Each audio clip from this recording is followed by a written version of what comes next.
आप सभी भाई-बहनों का सर्व कल्याण वृक्ष की प्रश्नोत्तर ज्ञान कक्षा में एक बार फिर स्वागत है। आज की चर्चा देखिए बहुत ही साधारण शब्दों में लेकर करने जा रहे हैं। मेरे पारिवारिक स्तर पर ही देखिए कभी-कभी कुछ ऐसी स्थितियाँ जो कि एक अक्सर परिवार में कुछ ऐसे बहानेबाज़ी की स्थितियाँ को हो। इसी बहानेबाज़ी की स्थितियों को ही आज मैंने देखिए वीडियो का एक नाम दिया कि रेडीमेड बहानों से बचें।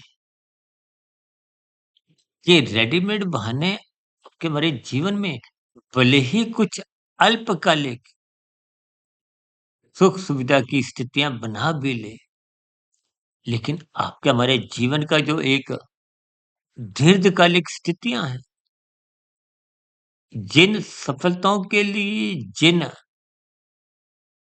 एक आध्यात्मिक उन्नतियों की मंजिल को पाने के लिए ये मनुष्य जीवन का अवसर मिला है, उस अवसर को आप और हम निरंतर खोते जा रहे हैं।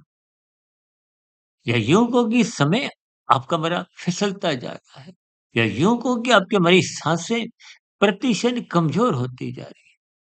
अक्सर हम अपनी चर्चाओं में देखिए ब्रह्म मुहूर्त समय विशेष को विशेष महत्व देते हैं, क्योंकि शास्त्र बार बार कहते हैं प्रशंसा सत्वगुण की करो, रजोगुण की उपेक्षा करो और निंदा तमोगुण की करो। यूं तो देखिए ये बहानेबाजी कोई तामसी स्थितियां नहीं है, लेकिन ये राजसी स्थितियां हैं। इन बहानेबाजियों के अंतर्गत आप और हम विभिन्न प्रकार के सुख ढूंढते हैं, आरामदायक स्थितियां ढूंढते हैं, रात को मनात्मक स्थितियों से निरंतर जुड़े रहते हैं और अपने आप को स्वयं ही कुछ स्थितियों से अवगत कराते हुए देरी तक जगते हैं और ब्रह्म मुहूर्त समय विशेष में उठने के अलग अलग कई बहाने बनाते हैं। उन्हीं बहानों को ही आज मैंने देखी एक रेडीमेड बहानों का नाम दिया है। ये रेडीमेड शब्द भी मैंने इसीलिए दिया है क्योंकि जिन बहानों का कोई एक आपको मैं कोई तर्क नहीं देना होता। हालाँकि उन बहानों में देखिए झूठ की स्थितियाँ ही अधिक होती हैं।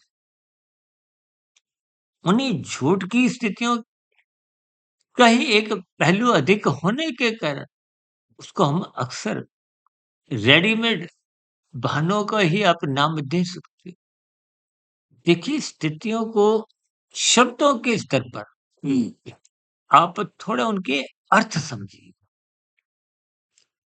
क्योंकि आप और हम उन रेडीमेड बहानों का सहारा लेते हुए कहीं-कहीं अपनी ज़िम्मेदारियों को टाल देते हैं। व्यक्तिगत स्तर पर अपनी ज़िम्मेदारियों से जब आप भागते हो, तो निश्चित रूप से आपका मतलब सत्वगुण कमज़ोर होने लगता है। जब-जब सत्वगुण आप स्वयं अपना कमज़ोर करते हो, ब्रह्म मुहूर्त में सोए रहते हो, शास्त्रों को आदरपूर्वक महत्व नहीं देते, गुरु के प्रवचनों को सुनते नहीं। ये जो कर्म कांड शास्त्रों में समझाए गए, उनको ज्ञानपूर्वक नहीं करते, लोभ से या भय से ही करते हैं।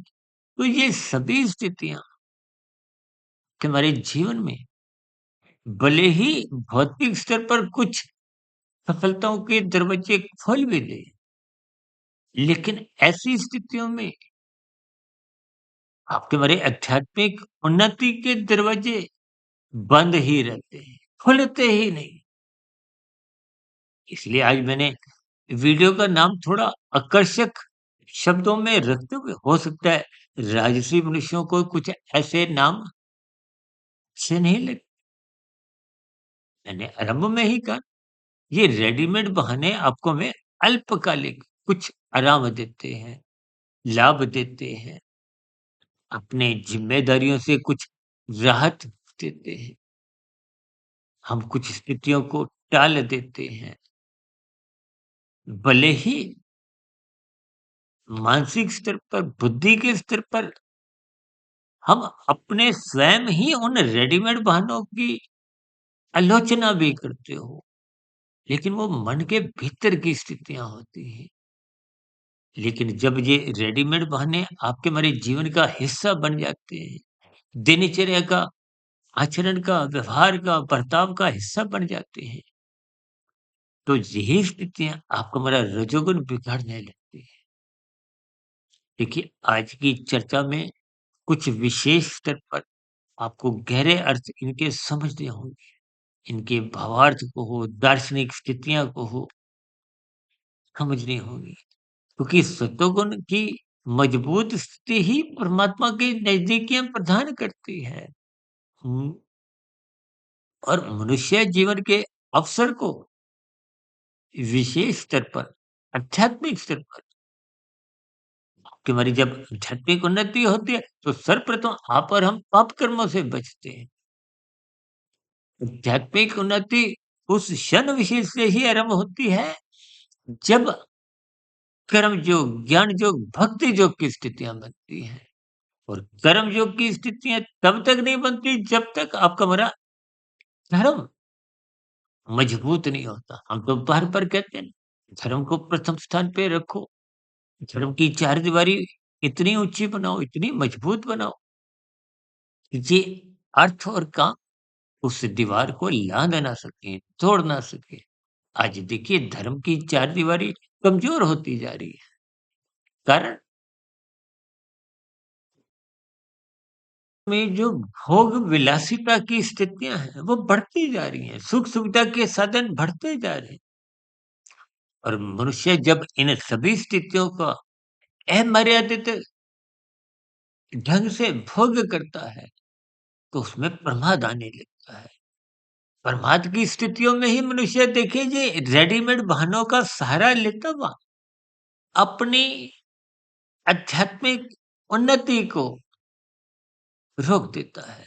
देखिए आरंभिक स्तर पर तो देखिए स्थूल शरीर की प्रगति को हो, स्वस्थता हो, वो बाध्य तो होती है। मनुष्य जब ब्रह्म मुहूर्त में सोया रहता है, तो उसको स्वास्थ्य लाभ मिल नहीं पाता। देखिए, आध्यात्मिक स्तर पर यदि आप और हम अपने जीवन में अवसर का लाभ नहीं उठाते, तो कोई प्रकृति आपको दंड नहीं देती। सरकार को, सरकारी कानून को आपको में कोई दंडित नहीं करती। लेकिन कहीं न कहीं ये सभी प्रमादमय स्थितियाँ आपको सतोगुण के प्रति बेरुचि उत्पन्न करती हैं। अपनी ज़िम्मेदारी, अपने दायित्वों को, अपने कर्तव्य कर्मों को निभाने के लिए प्रोत्साहित कर नहीं पाती। और ये प्रमादमय स्थितियाँ, रेडीमेड बहाने जब आपके हमारे जीवन में निरंतर एक बन जाते हैं, वो आपके हमारे व्यवहार का हिस्सा बन जाते हैं, तो ये सभी प्रमादमय स्थितियाँ, बहानों की स्थितियाँ, जिसके फलस्वरूप आप सतोगुण से बचते हैं। उन सतोगुणी स्थितियों से जब आप बचते हो, तो निश्चित रूप से वो प्रमाद में स्थितियाँ आज नहीं तो कल आपको में आलस्य में गिराती हैं।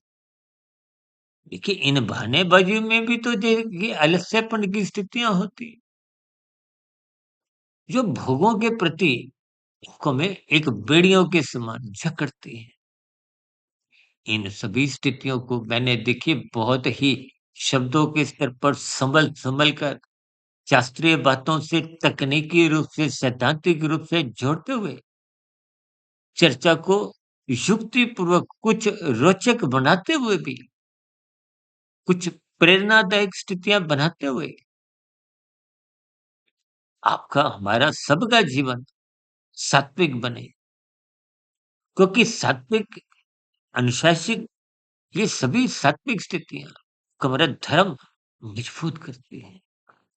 धर्म की चारदीवारी मजबूत होती है और धर्म की चारदीवारी मजबूत होने से ही अर्थ और काम बिगड़ते नहीं।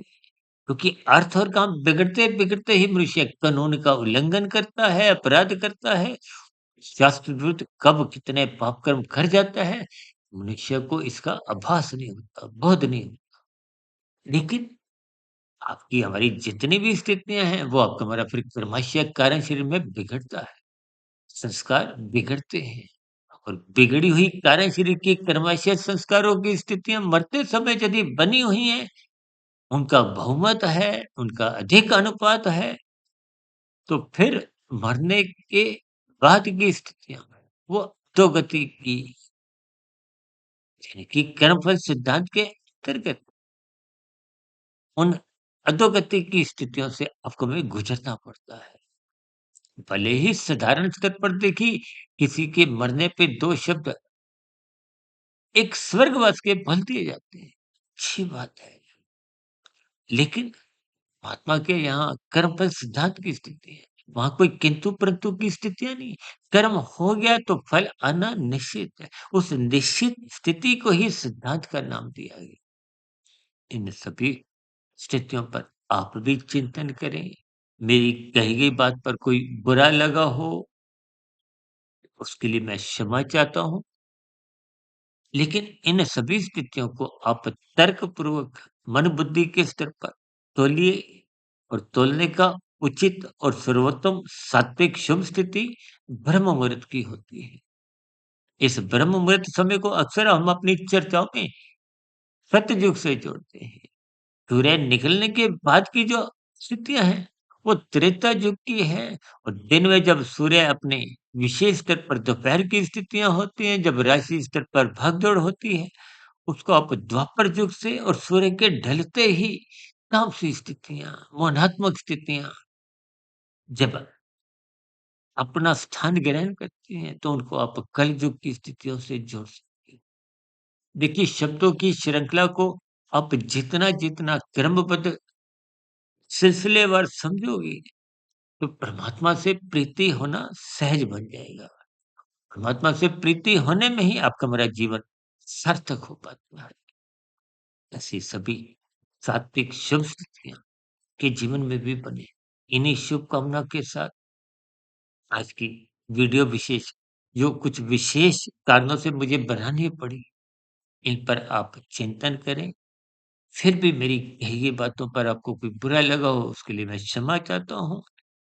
वीडियो संबंधित कोई तर्कपूर्वक आपके प्रश्न हो, कोई सुझाव हो या कहीं-कहीं कोई मेरे कहे गए शब्दों पर आपकी कोई अगर आपत्ति हो, शिकायत हो, इन सभी स्थितियों का नीचे दिए गई कमेंट्स बॉक्स सदा ही स्वागत है। चर्चा विशेष को यहीं विराम देते हैं। कल सुबह ब्रह्म मुहूर्त ज्ञान उपदेश कक्षा में फिर मुलाकात होगी। तब तक आप अपने आध्यात्मिक मित्र सुधीर भाटिया फकीर को इजाज़त दें। वीडियो विशेष को ध्यानपूर्वक, धैर्यपूर्वक सुनने के लिए आप सभी भाई-बहनों का बहुत-बहुत धन्यवाद।